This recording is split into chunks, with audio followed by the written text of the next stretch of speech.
A person who thinks all the time has nothing to think about except thoughts.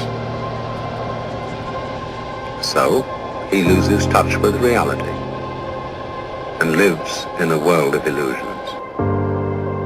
By thoughts, I mean specifically chatter in the skull,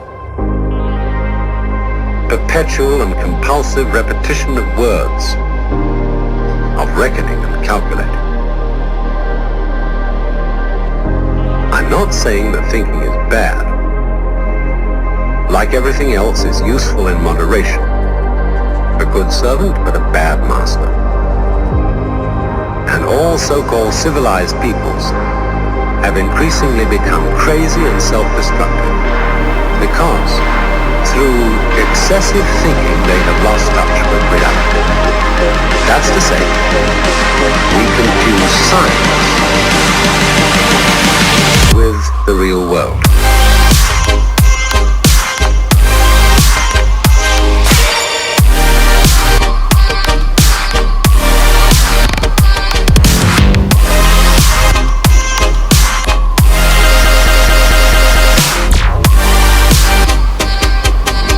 This is the beginning of meditation.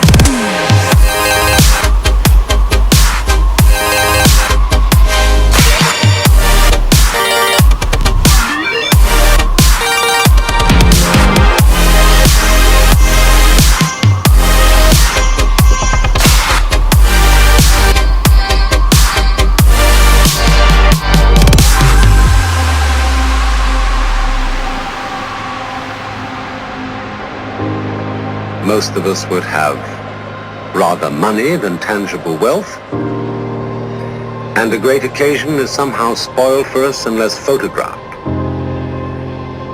And to read about it the next day in the newspaper is oddly more fun for us than the original event.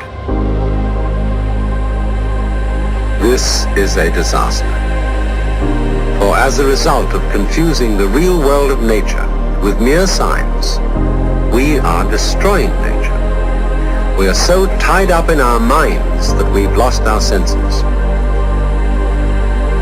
Time to wake up. What is reality?